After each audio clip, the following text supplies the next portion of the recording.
Hello everyone.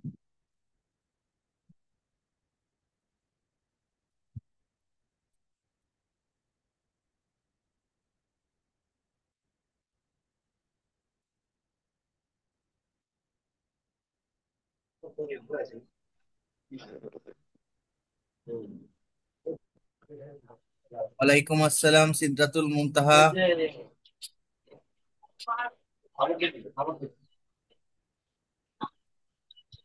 Please share this class to everyone.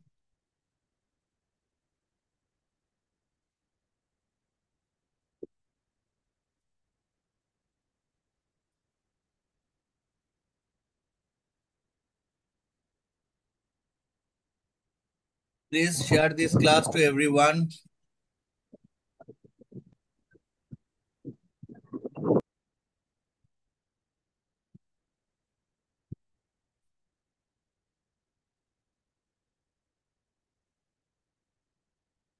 আজকে new কেউ আসো? আজকে ফার্স্ট ক্লাস।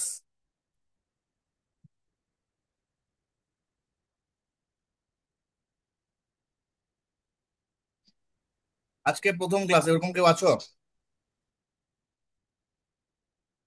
আজকে দ্বিতীয় ক্লাস এরকম কেউ আছো?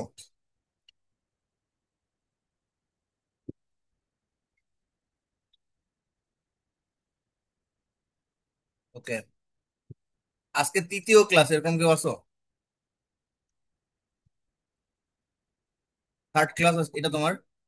আমি টোটাল এটা নিয়ে থার্ড ক্লাস নিচ্ছি। ওকে, ভেরি গুড। সবাই মাইক অন করে কথা বলাটাকে আমি প্রেফার করি, ঠিক আছে, যদি তোমার সমস্যা না হয়। মোশাররফ সেকেন্ড, ওকে।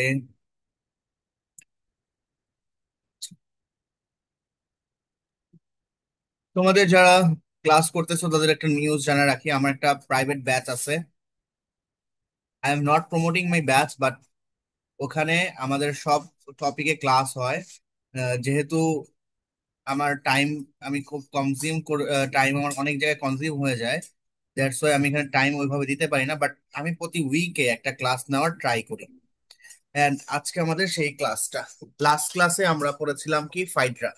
ঠিক আছে, তোমরা ফাইড্রা সম্পর্কে পড়েছো? ফাইড্রা সম্পর্কে তোমরা বাসায় ডিটেলস পড়েছিলা? ঠিক আছে। আচ্ছা, ফাইড্রা সম্পর্কে পড়েছো? তাহলে তোমাদের জন্য আজকে একটা কাজ দিয়ে দেই। Examine Phaedra as a revenge tragedy. Examine Phaedra as a revenge tragedy, এটা ব্রড লিখবা। ঠিক আছে, তো তোমাদের কাজ কি? Examine Phaedra as a revenge tragedy. আমি তোমাদেরকে চ্যাট বক্সে লিখে দিচ্ছি, সবাই একটু নোট করো।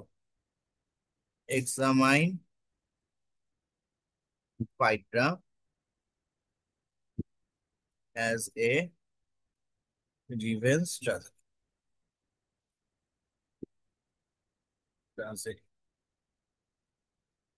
ওকে, examine Phaedra as a revenge tragedy. কোশ্চেনটা খুব খুব পপুলার কোশ্চেন এবং পরীক্ষায় আসার মতো কোশ্চেন। ইভেন তোমাদের শর্ট নোটসেও এটা আসতে পারে, রিভেঞ্জ ট্র্যাজেডি। ঠিক আছে, তো আজকে আমরা পড়বো the rape of the lock. The rape of the lock is a mock heroic poem. The rape of the lock is a mock heroic poem by Alexander Pope. এটা অ্যারাউন্ড ইলিজাবেথান এইজে লাস্টের দিকে লেখা হয়েছে। এই লেখাটা হয়েছে মূলত স্যাটায়ার করার জন্য, কন্টেম্পোরারি সোসাইটির স্যাটায়ার। তোমাদের স্যাটায়ার সম্পর্কে কি আইডিয়া আছে?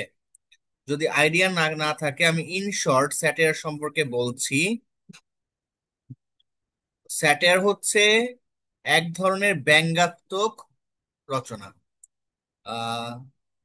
I am requesting Samiul Islam Rohan to turn off your camera.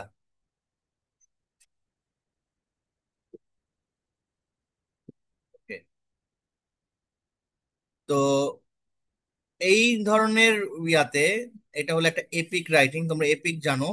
Epic is a long narrative poem, যেখানে একটা গল্পের মতো সবকিছু ভার্সিক স্টাইলে এক্সপ্লেইন করা হয়। The rape of the lock হচ্ছে একটা লং ন্যারেটিভ পোয়েম, যেখানে ভার্সিক স্টাইলে সবকিছু বর্ণনা করা হয়েছে একটা বড় রকমের ঘটনাকে। পাশাপাশি এটা টার্গেট ছিল, এটা যেহেতু স্যাটায়ার, এটা টার্গেট ছিল সমাজের খারাপ খারাপ জিনিসগুলোকে তুলে ধরে সেটাকে ব্যঙ্গ করে, ক্রিটিসাইজ করে, সেটাকে সংশোধন করে ফেলা। ঠিক আছে? এবং এই ব্যঙ্গ করে, ক্রিটিসাইজ করে, সংশোধন করে ফেলার নাম হচ্ছে স্যাটায়ার। ক্লিয়ার তোমরা স্যাটায়ার কি? তোমরা কিন্তু এই তোমাদের ফোর্থ ইয়ার আরো স্যাটায়ার আছে, তোমরা কিন্তু the Gulliver's travel is one kind of satire. So satire কিন্তু বুঝতে হবে, স্যাটায়ার কি কেউ বলতে পারবে এখন? ক্লাস শুরু করার পরে এখন যারা জয়েন করেছো কেউ বলতে পারবে স্যাটায়ার কি? স্যাটায়ার কি কেউ বলতে পারবে? পারবে না? মারিয়া বলো স্যাটায়ার কি? স্যাটার হচ্ছে একটা লিটারেরি ডিভাইস যেখানে সমাজকে ক্রিটিসাইজ করে ব্যঙ্গাত্মক ভাবে বা রিডিকুলাস ওয়েতে মুভ করে, ওইটা সংশোধনের উদ্দেশ্যে। আচ্ছা, ওকে, হয়েছে বাট ফুলফিল হয়নি। ওকে, আরো সুন্দর করে বলা উচিত ছিল। অন্য কেউ বলতে পারবে? নিবেদিতা প্রসাদ, তুমি কি পারবে আপু? আহ জি ভাইয়া। বলো। স্যাটার এক ধরনের ব্যঙ্গাত্মক রচনা যেখানে আমাদের সমাজের সমস্যাগুলো তুলে ধরা হয় সেটাকে সমাধানের উদ্দেশ্যে। আচ্ছা, ওকে, এটাকে আরো ভাবে সমাজের মানে আমরা সমস্যাগুলোকে অনেক ভাবেই তুলে ধরি। ঠিক আছে, সংশোধন সমাজের সমস্যাগুলো কি মক করে অথবা ক্রিটিসাইজ করে অথবা রিডিকিউল করে তুলে ধরা হয়। ঠিক আছে? Okay,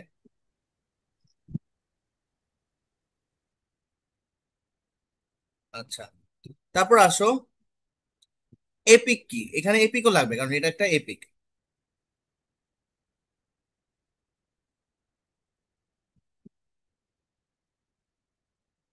এপিক কি কেউ বলতে পারো? তোমরা ছোটবেলা থেকে এপিক পড়তেছো, ফার্স্ট ইয়ার থেকে। Epic is a long narrative poem. আচ্ছা, মহাকাব্য বাংলায় যেটা বলে হ্যাঁ, মহাকাব্য। ওকে, আচ্ছা। এবার আমি তাহলে পড়ায় ফিরে যাই। আজকে একদম আমরা এটা মোটামুটি বোঝার চেষ্টা করব। এখানে অনেক বড় একটা এপিক, তোমরা জানো, যেহেতু এটা অনেক কাহিনী রয়েছে। সো একটা ক্লাসে শেষ করা খুবই ডিফিকাল্ট হবে, তাও আমরা ম্যাক্সিমামটা চেষ্টা করার চেষ্টা করব। আচ্ছা, at the opening of the poem, কবিতার শুরুতে, Belinda beautiful and wealthy young women is asleep.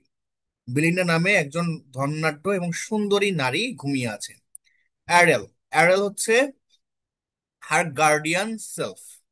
Self বলতে বোঝায় যে এক ধরনের তোমার লাইক হলো উম, অশরীরী। ঠিক আছে, অশরীরী। তো যার নাম হচ্ছে এরিয়াল, যে কিনা তার গার্ডিয়ান, তাকে গার্ড দেয়। ঠিক আছে? ওয়াচেস ওভার হার, তার দিকে তাকিয়েছে, and sense her a dream which highlight what are the role of self is. এবং তার ঘুমের মধ্যে একটা স্বপ্ন পাঠিয়ে দিয়েছে। ঠিক আছে? স্বপ্ন পাঠিয়ে দিয়ে যেখানে তাকে বোঝানো হয় যে সেলদের কাজই হলো এরকম তরুণীদের সাথে সদ্ব্যবহার করা। ওকে, তারপর আসো, দেখুন কি বলছে যে Ariel guardian or the role self is namely to protect virtuous young women, যাদের এরকম যারা অনেক বেশি ধনাঢ্য ভার্চুয়াস তাদেরকে প্রোটেক্ট করাই সেলফদের দায়িত্ব। আচ্ছা, এখন এরিয়াল সেলফ এগুলো তোমাদের কখন লাগবে? যখন তোমাদের বলবে যে discuss the supernatural element in the rape of the lock. ঠিক আছে? দ্যাটস ওয়াই তোমাদের এই এরিয়াল সেলফ এবং আরো অনেকগুলো তোমাদের দেখবা সুপার ন্যাচারাল ক্যারেক্টার আছে, সেগুলো সম্পর্কে বর্ণনা করতে হবে। ওকে, প্রোটেক্ট আছে। এবার আসো কি বলছে, through the at times he makes the whole thing sound the tad sinister by suggesting that sylphs may control the action of mortals or get them in trouble. এবং তাদেরকে বিভিন্ন সমস্যা থেকে, মানে বিলিন্ডার মতো সুন্দর এবং ধনাঢ্যবান নারীদের থেকে বিভিন্ন সমস্যা থেকেও সাহায্য করে। He is worried that some disaster is close at hand, though he is not sure what from it will take. সে খুবই মনক্ষুণ্ণ, বা এরিয়াল খুবই মনে খারাপ যে কিছু একটা খারাপ জিনিস ঘটতে চলেছে। ঠিক আছে, বাট সে এটাকে ট্র্যাক করতে পারছে না। He instead warns her through the dream to beware of man, এবং তাকে কি করলো, একটা ড্রিম পাঠাইলো যাতে করে সে মানুষ পুরুষদের প্রতি সচেতন হয়। Belinda then awakes and begins dressing herself for a day of a social engagement. তো ধনাঢ্য মহিলাদের ওই সময় কাজ কি ছিল? তাদের কাজ ছিল ওই সময় পার্টিতে যাওয়া, অনেক বেশি ফ্যাশন নিয়ে ব্যস্ত থাকা, অনেক ফ্যাশন সেন্সটাকে আপগ্রেড করা। ঠিক আছে, নিজের হাই ক্লাস একটা টেন্ডেন্সি, অ্যারিস্টোক্রেসি একটা টেন্ডেন্সি মেনটেন করা তাদের একটা কাজ ছিল। With the help of her made বেটি, তো বিলিন্ডার একটা কাজের মহিলা ছিল বা পরিচারিকা ছিল, তার নাম Betty, and that of her attendance self, এবং তার এই অশরীর আত্মা, Belinda then then completes the elaborate process of beautifying himself. এবং বিলিন্ডা তাদের মাধ্যমে সে কি করেছে, তার নিজের রূপচর্চা এবং নিজেকে পরিচর্যা করে নিয়েছে। ঠিক আছে, এবার আসো, লুকিং এক্সেপশনাল বিউটিফুল, অনেক বেশি সুন্দরী এই নারী, beautiful Belinda then sails from London to Hampton Court. তো তোমরা লন্ডনে, যারা লন্ডনের বিভিন্ন ম্যাপ সম্পর্কে যারা জানো তারা জানবে যে এখানে একটা প্রাচীন একটা ঐতিহ্যবাহী একটা কোর্ট আছে বা একটা জায়গা আছে যার নাম হচ্ছে হ্যাম্পটন কোর্ট, যেখানে নারী পুরুষ সবাই এখানে আড্ডা আড্ডা দেয়, ড্রিঙ্কস করে। ঠিক আছে, তো Hampton Court and dazzles the crowd, এবং ড্যাজল মানে সুসজ্জিত হওয়া বা চকমক করা, the crowd as she sails along, যেখানে সে একাকী কি করছে, সেলস অ্যালন মানে কি, কোন একটা নৌকা বা পাড়ি দিচ্ছে। ওকে, দ্য টু লকস, তার চুলের দুইটি লক মানে তোমরা জানো যে তালা, কিন্তু এখানে লক মানে তালা না, লক মানে কি চুলের দুইটা বেনি। ঠিক আছে, বা চুল যেভাবে ভাঁজ করে রাখা হয়। ঠিক আছে, ইন হুইচ সে যেভাবে স্টাইলড করে, হ্যাঁ, in which she has styled her hair look specially attractive. তার মানে বেরিনটা কিন্তু অনেক সুন্দরী, কিন্তু তার অ্যাট্রাকটিভ জিনিস কি হইলো, তার লকস। ঠিক আছে, যেটাকে আমরা জানি যে এই কবিতাটার নাম হচ্ছে the rape of the lock, তার মানে তার হচ্ছে তার এই লকটাকে কেটে ফেলা হয়। ঠিক আছে, and the baron's eyes them in admiration, এবং বায়রনের কি নজর ছিল এই তার এই চুলের দুইটা লকের উপর। He has resolve to take, আচ্ছা এখন ব্যারনকে, ব্যারনকে এটা আমরা পরে জানবো। এটা আমরা জানবো যে সে যে হ্যাম্পটন কোর্টে যায় বিলিন্ডা, সেখানে তার সাথে একজনের কথা কাটাকাটি হয়, যে কিনা তাকে একটা পর্যায়ে প্রপোজ করেছিল, সেই রিজেক্ট করে দেয়। তখন একটা পর্যায়ে যখন কথা কাটাকাটি হয়, বিলিন্ডা একটু তার অহমিকা দেখাইছে, তখন বায়রন কি একটা পর্যায়ে তাকে তার কেচি দিয়ে তার লকটা, তার চুলের লকটা কেটে দেয়। তো he has resolve to take one for himself either by force or by theft before sunrise, সূর্য সূর্য উদয়ের পূর্বে। That morning he had prayed for success to the god of love. তার মানে এখানে বায়রন বলতেছে সে সূর্য উদয়ের পূর্বে গডের কাছে তার ভালোবাসার জন্য প্রার্থনা করে। Baron as a kind of sacrifice burnt a prayer, made up friends romance or love story, garters, gloves, and the all token of his romantic past including love letters। তার মানে এইটুক ধরে আমরা বুঝতে পারছি যে ব্যারন নামে যে ছেলেটা আছে বা যেই জেন্টেলম্যান আছে, সে খুবই লাভিং পার্সন, অনেক রোমান্টিক একটা ছেলে। সে কিনা প্রতিদিন সূর্যোদয়ের পূর্বে সে তার ভালোবাসার মানুষের জন্য বা তাকে পাওয়ার জন্য সে প্রে করে। Meanwhile, back in the present, Belinda's board is still guiding alone, and Earl is still troubled by the feeling that something horrible is going to happen. তো এই একই সময়ে মিলিন্ডা কি ওই বোটে দিয়ে চলে যাচ্ছিল, এবং এরিয়েল কিন্তু খুবই বেশি খুবই বেশি ট্রাবল ফেস করতেছে, যে এবং ভাবতেছে যে কি না কি একটা কি হবে, খারাপ কিছু, হরেবল কিছু একটা ঘটতে যাচ্ছে। He summons a huge army of self out of the air and explains that he feels disaster is going to strike at any moment. সে তার সদস্যদের, তার অশরীরী সদস্যদের যতগুলো যারা আছে সবাইকে ডাক দিল এবং বলল যে সে খুব একটা ভালো ফিল করছে না, যে এখানে কিছু একটা খারাপ ঘটতে চলেছে। Though his idea of disaster is equally quite silly, that at odds বিলিন্ডা might lose her virginity, এবং এটা এতটা পরিমাণ জঘন্য হইতে পারে যে বিলিন্ডা তার কুমারিত্ব হারাইতে পারে। But that it might also be something as trivial as a new dress getting stained. এটা আমরা কি বুঝেছে যে it might also be something as trivial, এটা কেমন ক্ষুদ্র কিছু হইতে পারে। ঠিক আছে, এটা একটা ক্ষুদ্র কিছুও হইতে পারে, তুচ্ছ কিছু ঘটতে পারে, যেমন একটি তার ড্রেসের মধ্যে স্টেইন বা দাগ লেগে যাওয়ার মতো একটা ঘটনাও ঘটতে পারে। Losing a piece of jewellery, সে একটা অলংকার হারাইতেও পারে। অর হার লেপ ডগ ড্রাই, এগুলো কি করতেছে এরিয়েল, যে কিনা বিলিন্ডাকে মেইন গার্ড দেয় বা গার্ডিয়ান, সে কিনা এগুলো প্রেডিক্ট করতেছে যে এই জিনিসগুলো কি তার একটা ঘটতে পারে, সেরকম একটা বার্তা ফিল করছে। ওকে, হি ইনস্ট্রাক্টস আ নাম্বার অফ সিল্ভ, সে বিভিন্ন সিল্ভদের বা অশরীরদের to man direct different station, সে তাদেরকে বিভিন্ন জায়গায় দায়িত্ব দেয়, including her fan, her lock, her watch, her dog, তার যে পাখা আছে হাত পাখা, তার যে চুলের লক আছে সেখানে, তার যে হাত ঘড়ি আছে সেখানে, এবং আর তার ডগ, সবকিছুকে সে গার্ড দিতে পাঠিয়ে দেয়।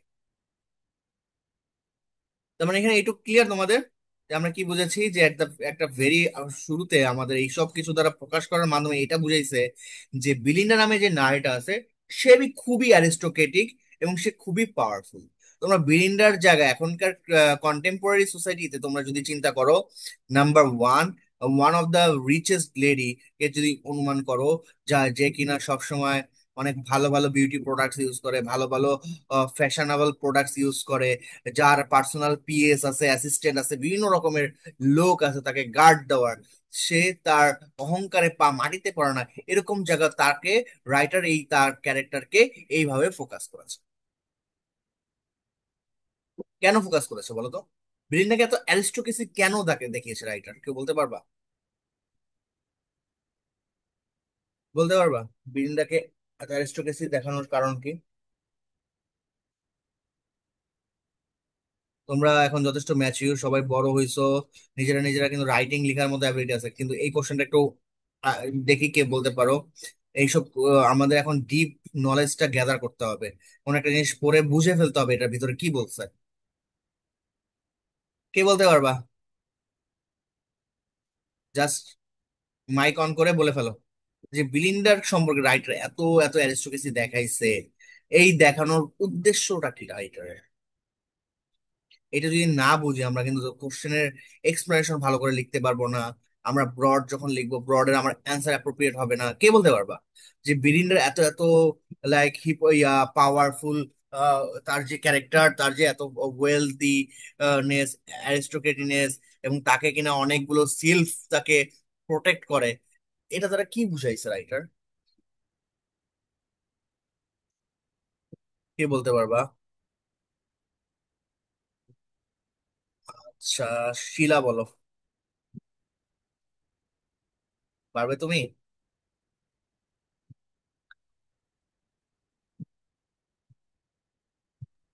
Sorry, Maya, I have no idea. Sidratul মুনতাহা বলো।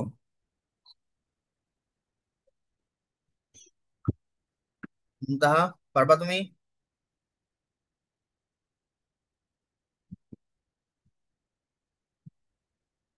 পারবা না? নিবেদিতা বলো। I'm not sure, Bhaiya, but maybe to criticize the aristocratic society. আচ্ছা, কি তোমারটা অলমোস্ট রাইট, বাট যে জিনিসটা প্রকাশ করছে লিখে রাখতে পারো সবাই, এরকম চেষ্টা করবা, চেষ্টা করলে ভালো লাগে। উইমেন হিপোক্রেসি, এটা দ্বারা কি বুঝেছে রাইটার? উইমেন হিপোক্রেসি মানে তার এই সৌন্দর্য, তার যে এই সময়ের এত বেশি অ্যারিস্টোক্রেসি, এটা দ্বারা আসলে কি উইমেনরা বুঝাচ্ছে যে তাদের খুবই একটা পাওয়ার রয়েছে, তারা যে কোনো সময় যে কোনো ম্যানের বিরুদ্ধে স্ট্রাইক করতে পারে, তাদের, তারা কোনো কিছু তোয়াক্কা করে না, তারা একদম ফ্রি, অনেক বেশি independence. So that means women hypocrisy. ঠিক আছে, সবাই মার্ক করে রাখো, women hypocrisy is one of the central theme of this poem. Okay, এবার আসো, এবার আমরা দেখি the boat arrives at Hampton Court. Hampton কোর্টে পৌঁছে যায় boat, and the lords and ladies disembark ready to enjoy the pleasure of a day at court. এবং রাজ দরবারের সবাইকে এই দিনটা অনেক বেশি আনন্দে কি উপভোগ করতে চাচ্ছে। ঠিক আছে, কারণ এখানে জেন্টেলম্যান অ্যান্ড লেডিজ সবাই রেডি, তারা একসাথে আনন্দ উৎসব করবে, ড্রিঙ্কস করবে। তো একটা ভালো দিন পার করবে তারা সবাই এই হ্যাম্পটন কোর্টে। আচ্ছা, তারপর কি বলছে, ইন পার্টিকুলার গসিপ, তারা কি এখানে আড্ডা দিবে। Belinda soon sits down with two man to play a game of অম্বরে।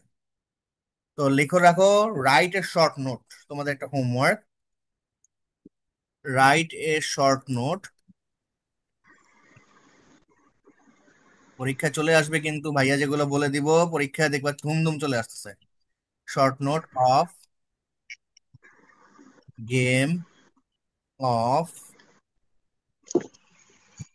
অম্বরে,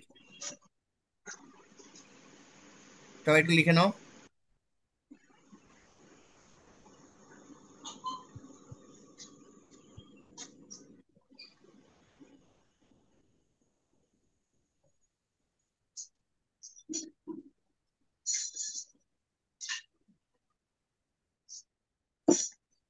লিখছো? লিখে ফেলছো সবাই? দেখো, SW, দ্য গেম অফ অমরি।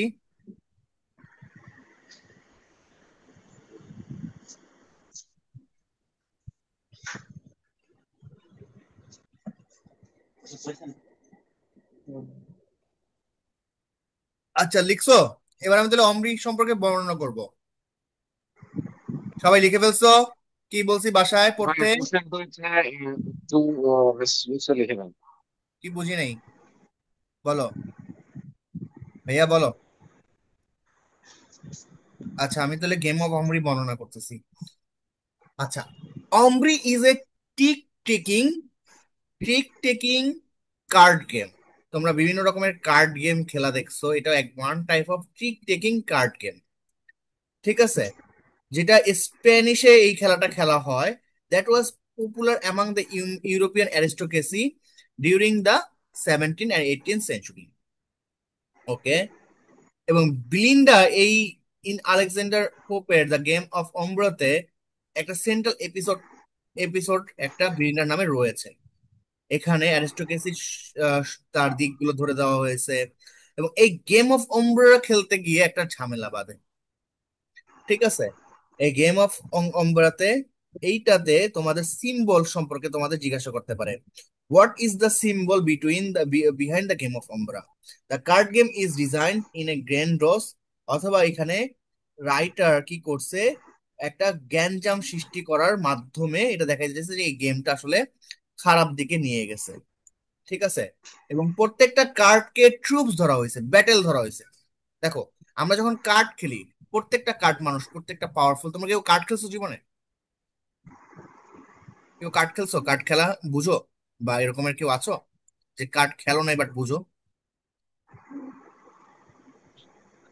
যদি বুঝে জি থাকো, ভাই। যারা কার্ড খেলে তাদের কাছে প্রত্যেকটা কার্ড কিন্তু মূল্যবান, এবং সে প্রত্যেকটা কার্ড দিয়ে কিন্তু সে তার গেমটাকে প্ল্যান করে রাখে, তাই না? তার মানে এই কার্ড গুলোর সাথে কি তুলনা করা যায়? ট্রুপস কে তুলনা করা যায়। তুমি যখন যুদ্ধ করবা, তখন কি তুমি তোমার প্রত্যেকটা ট্রুপস কে কি করবা, পাঠাবা যুদ্ধ করতে। ঠিক তেমনি কার্ডের মধ্যে তুমি প্রত্যেকটা কার্ডকে পাঠাবা তুমি কি, যুদ্ধ করতে অন্য কার্ড গুলোর সাথে। ঠিক আছে, সো এই গেম অফ ওম্ব্রা একটা ইম্পর্টেন্ট কার্ড গেম, এবং এই কার্ড গেমে কি হয়ে যায়, আমাদের নায়িকা যে সে হেরে যায়। ঠিক আছে, ওকে। With a little help from her beds of silk, Belinda begins the game well, declaring that spirits are to be thanked. এবং সে খুবই জয়ের সাথে আছে, এবং সে কিন্তু দুইটা ছেলের সাথে খেলতেছিল। আমরা একদম ফার্স্টেই পড়তেছিলাম যে, আবার একটু যদি বলি, বিলিন্ডা সুন সিটস ডাউন, বিলিন্ডা খুব তাড়াতাড়ি বসে আছে, এবং with two man to play game of ombre, সে দুইটা পুরুষের সাথে গেম অফ ওম্ব্রা খেলতে। তাদের মধ্যে একজন ছিল baron. With the little help from her bands of self, সে খুব তাড়াতাড়ি তার হেল্প, সিল বা অশরীর আত্মার সাহায্য নিয়ে সে খুব তাড়াতাড়ি জিতে দিতে চাচ্ছিল। And quickly gaining the upper hand, ঠিক আছে, এবং সে দ্রুত ট্রাম্প ঘোষণার মাধ্যমে দ্রুত সুবিধা নিতে চায়, ঠিক আছে। The baron however is quick fire back, baron খুব তাড়াতাড়ি পাল্টা একটা আক্রমণ করে and begins to dominate the game. Baron কি এই গেমে সাথে সাথে একটা কি কি কার্ড ইউজ করে ফেলে এবং সে কি এই গেমে ফিরে আসে, and Belinda is close to being beaten, এবং বিলিন্ডা প্রায় হেরে যাচ্ছিল। At the very last second, very শেষ সময়ে Belinda is able to win the final play and react stumped. Sorry, এই খেলার লাস্টে কিন্তু বিলিন্ডাই জিতে যায়, ঠিক আছে, আমার একটু মিস্টেক হয়ে গেছে। তো এখানে লাস্টে কি হয়েছে, বিলিন্ডা জিতে গেছে। ওকে, তাহলে আমরা গেম অফ এমব্রা দেখতে পারলাম যে এখানে একটা খেলা হয়, বেলিন্ডা দুজন পুরুষের সাথে গেম খেলতেছিল, একজন ছিল ব্যারন আরেকটা ছিল সামহ অন্য কেউ। এবং এই গেম অফ এমব্রাতে বেলিন্ডা খুব ভালো খেলে একটা ফার্স্টে, বাট ব্যারন কি লাস্টে কামব্যাক করার চেষ্টা করে, বাট বেলিন্ডা কি ভেরি লাস্ট সিনে সে জিতে জিতে যায়। আচ্ছা, আরেকটা ক্যারেক্টার আছে, সেটা একটু লিখে রাখো, ক্ল্যারিসা। ক্যারেক্টার খুবই বাস্তব মাইন্ডের একটা মানুষ, সে কিনা উইমেনদের যে কিরকম হওয়া উচিত সেটা আইডিওলজি এই ক্ল্যারিসার মাধ্যমে দেয়। এখানে এখানে আহ, পোপ তার আইডিওলজি গুলো ক্ল্যারিসার মাধ্যমে দিয়েছে। ক্ল্যারিসা একটা সময় বলে যে, দেখো কিছু কিছু ইম্পর্টেন্ট কথা আমি বলে দেই, যে যদি মহিলারা বা নারীরা যদি ভালো পুরুষদের প্রেমের প্রস্তাব গুলো বারবার নাকচ করে দেয়, তাহলে তাদেরকে একটা সময় প্রেম ভালোবাসাহীন ভাবেই জীবন থেকে মৃত্যু নিতে হবে, ঠিক আছে। তো আমরা আরো কিছু দেখবো। তো এখানে ক্ল্যারিসের ক্যারেক্টারটা খুব ইম্পর্টেন্ট, তোমরা বাসায় ক্ল্যারিসের ক্যারেক্টারটাও পড়বা। কফি ইজ দেন সার্ভ, তাদেরকে কফি সার্ভ করা হয়, which is smell which revise the baron and reminds him of his plan to steal the lock. তো তারপর কফি পরিবেশন হয়, যার স্মেল খুবই সচেতন করে সবাইকে যে কোনো একটা পরিকল্পনা তার বিরুদ্ধে করতেছে বা তার চুলের বিরুদ্ধে। Clarissa draws out a pair of scissors, Clarissa একজোড়া কাঁচি বের করে, like a lady equipping knight for battle, যেটা দ্বারা মনে হয় কি একটা লেডি কি equipping a knight of her battle, and the baron sages them to prepare snip of the law। কি বলছে, যে ক্ল্যারিসা একজোড়া কাঁচি বের করে যেন তিনি কোনো নাইটের যুদ্ধের জন্য প্রস্তুতি করছেন। মানে যখন দেখো দেখো কোনো একটা নাইটকে তুমি যখন যুদ্ধ বা কোনো নাইট মানে কি যোদ্ধা বা যোদ্ধাকে যখন তুমি যুদ্ধের জন্য প্রিপারেশন নিবা, তখন তাকে কি করবে, তুমি অস্ত্র দিবা হাতে, ঠিক আছে। তো ক্ল্যারিসার এই অস্ত্রটা বের করা মানে বা সিজরটাকে বের বের করার মানে হচ্ছে যে সে কোন একটা নাইটকে এই সিজার দিয়ে তাকে কি করতেছে, তাকে তৈরি করছে। A whole host of seal descend on Locke, and trying to twist the hair, and Belinda earring to gain her attention and alert her to the danger।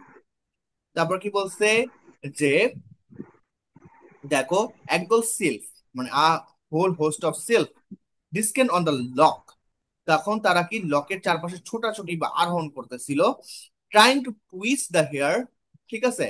এবং কি বলতেছে, যে তারা চেষ্টা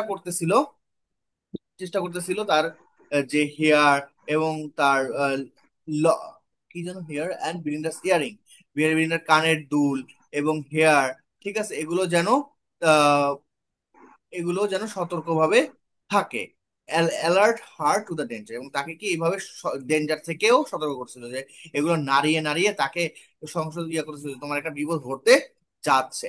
and although the looks around 3 times, যদিও Belinda 3বার তার চারপাশে তাকায়, ঠিক আছে, the baron simply evades her glance each time and then moves closer again. কি বলছে, ব্যারন কি প্রতিবারই তার এই দৃষ্টি এড়িয়ে যায় এবং তাকে কি তার কাছাকাছি চলে যায়। At the moment Ariel accesses Belinda's inner thought and sees that she has feeling on earthly lover, এবং এই সময় অ্যারিয়াল বেলিন্ডার অন্তর্জাগতিক প্রদর্শন করে বা তার ভিতরে মাইন্ড সেট আপটাকে চেঞ্জ করার জন্য পরিদর্শন করে এবং দেখে যে তার মনে একটা জাগতিক প্রেমের প্রতি আকর্ষণ হয়েছে, আর্থলি লাভার বা জাগতিক লাভার বা পৃথিবীর lover. He feels that this ill befits the close recesses of her virgin thoughts. ঠিক আছে, সে ভাবে যে এটি কোনো কুমারীর মনে তা কি মানায় না, এই ধরনের পুরুষকে নিয়ে ভাবনা চিন্তা করার। এবং Ariel gives up on stopping the baron from snipping off the lock. ফলে সে আর ব্যারনের মধ্যে তাকে ব্যারনকে তার এই চুল কাটা নিয়ে তাকে কোনো বাধা দেয় না। The baron crows the delight and Belinda screams in horror at what he happen. Baron আনন্দে চিৎকার করে ওঠে এবং বিলিন্ডাও আতঙ্কে চিৎকার করে ওঠে। দ্যাট মিনস ব্যারন কি তার চুলের লক কেটে দিয়েছে। তারপর এই জায়গায় যদি আমরা দেখতে পাই যে বিলিন্ডাকে তার পাহারা দিচ্ছে, তারা তাকে সতর্ক করছে, বিলিন্ডা তুমি তোমার এই যে পুরুষ মানুষদের সাথে বা পার্টিতে অন্য সবার সাথে এরকম খারাপ আচরণ করো না, ঠিক আছে, তুমি সাবধানে থাকো। তো কিন্তু ব্যারন কি একটা একটা পর্যায়ে সে যদিও কেয়ারফুলি ছিল, বাট ব্যারন একটা সময় তার এটা কেটে ফেলেছে। এখানে দেখো কয়েকটা ক্যারেক্টার তোমরা আরেকটু মনে রাখবা। আমব্রিয়াল, এটা আমরা এখন আসবো। আমব্রিয়াল, তারপর হচ্ছে কেভ অফ প্ল্যান। এই ক্যারেক্টার গুলো কিন্তু পরীক্ষায় ইম্পর্টেন্ট, এগুলো কিন্তু তোমার সুপারন্যাচুরাল অ্যাড করতে হবে। While Belinda is sadly considering the wrong done to her, Umbriel আর জিনোম, জিনোম মানে হচ্ছে Apsori, flies down another realm, the cave of Spain. বিলিন্ডা যখন তার ক্ষতি নিয়ে দুঃখ করছে বা তার চুল কেটে দেওয়ার জন্য, তখন গ্লিম, আমব্রিয়াল বা জিনোম, জিনোম উড়ে যায় স্পিয়ানের গুহায়, বা কেভ অফ স্পিয়ান মানে একটা গুহা আছে যে শয়তানের গুহা, সেটাতে সে উড়ে যায়। Here he encounters a number of unpleasant things. এখানে সে অনেক রকমের সমস্যা বা অনেক রকমের আনপ্লেজেন্ট জিনিসগুলোর সাথে সে যুদ্ধ করে, including the east and was cause the migraines. এবং সে বিভিন্ন জিনিসের সাথে ফাইট করতে থাকে। ওকে, তো আজকে আমরা এটা আর এখানে আর আগাবো না, because of last of all এটা অনেক কিছু আমরা মোটত মেইন জিনিসটা বুঝে ফেলেছি যে এইখানে আসলে রেপ অফ দ্য লক এর মেইন সেট আপ ছিল একটা অ্যারিস্টোক্রেটিক লেডি, যে কিনা অনেক বেশি অ্যারিস্টোক্রেটিক ছিল। আসলে কি এখানে তারা আরেকটা ঘটনা রয়েছে behind the story of rape of the lock. এখানে পোপ তার লাইফে একটা সমস্যাকে সে প্রতীয়মান করেছে। মানে আহ, তার নিজের লাইফ থেকে একটা ঘটনাকে সে এখানে প্রতীয়মান করেছে। তাহলে আমরা behind the story of rape of the lock সম্পর্কে একটু কথা বলবো। আচ্ছা, তো এখান থেকে ভাইয়া কি আসতে পারে পরীক্ষায়? এখান থেকে পরীক্ষা আসতে পারে discuss the rape of the lock is a mock heroic poem. ঠিক আছে, তো এখান থেকে পোপ পোপ কি মক হিরোইক পোয়েম থেকে আসতে পারে। তারপর আসতে পারে কি, আসতে পারে হচ্ছে তোমার কেভ অফ স্প্লেন শর্ট নোটস আসতে পারে। তারপর আসতে পারে তোমার বিলিন্ডা সম্পর্কে শর্ট নোট আসতে পারে, ব্রডও আসতে পারে। ঠিক আছে, আচ্ছা, এবার আসো, এটা হচ্ছে অটোবায়োগ্রাফি একটা স্টোরি থেকে নেওয়া হয়েছে, যেখানে পোপের সাথে পোপ ওই সমাজের একজন চরিত্রকে প্রতীয়মান তোলে, তার নাম হচ্ছে অ্যারাবেলা ফার্মার। ঠিক আছে, তো আমরা লিখি, একটু দেখো, অ্যারাবেলা ফার্মার।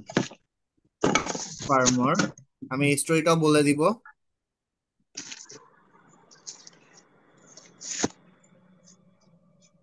বিলিন্ডা,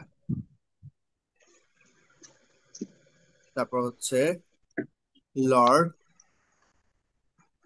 পেট্রি। এটা কে হবে বলো তো, কি বলতে পারবা? বলো, কি বলতে পারো এই ক্যারেক্টারটা কে হবে?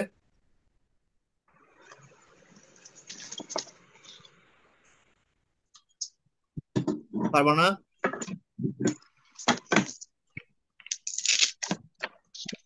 The Baron.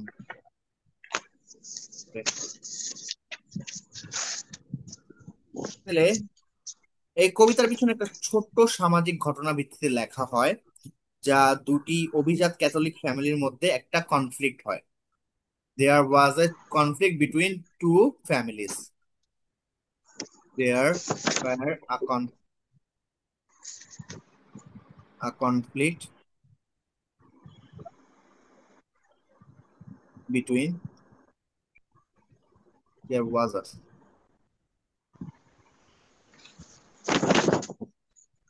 এই বাঁধন, তোমার সাউন্ড অফ করো কথা না বললে। Two between contributing two families, okay,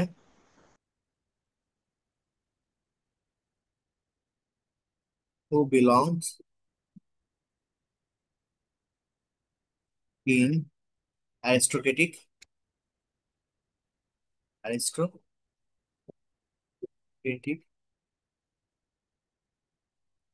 society.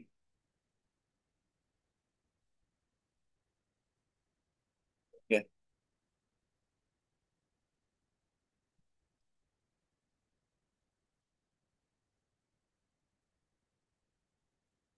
তো কি করছিল এবার একটু বলতেছি। Lord Petra,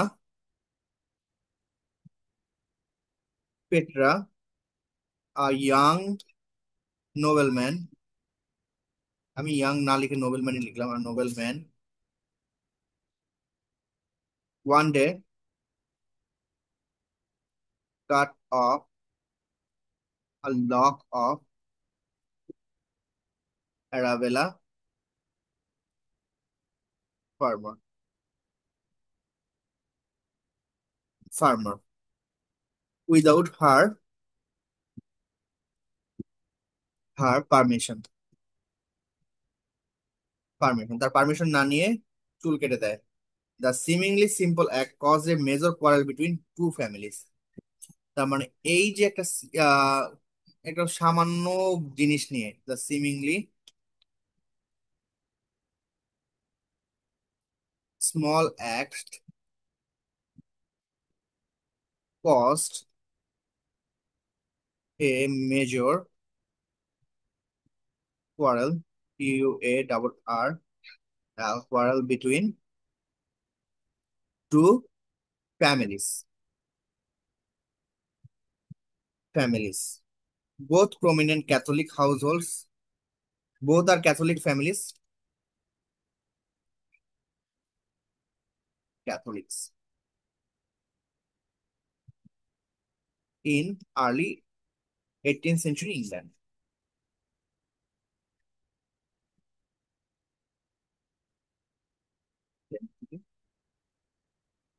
England, England. Okay, তারপর কি বলছে? পোপ বলছে, আলেকজান্ডার পোপ এখানে কি ছিল, বা আলেকজান্ডার পোপ কেন এই সমস্যাটা সে পর্যালোচনা করে লিখেছে। চলো আমরা এবার একটু দেখি। আলেকজান্ডার পোপ, যিনি উভয় পরিবারের মধ্যেই একটা সম্পর্ক ছিল, ঠিক আছে, এবং সে এই ঘটনাকে রসিকতা করে, এবং এই রসিকতা করে সে এই মক এপিকটা লিখে পরিবারের মধ্যে শান্তি ফিরে আনে। প্রথমে তিনি 1972 সালে দুইটা ক্যান্টো লিখে, এবং পরবর্তীতে সে 1974 সালে পরবর্তীতে দুইটা ক্যান্টো লিখে। তাহলে দেখো আমি কি লিখতেছি, Pope was a friend of both families. তাহলে Alexander Pope was a friend of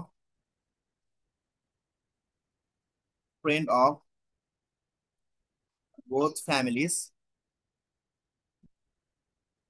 families.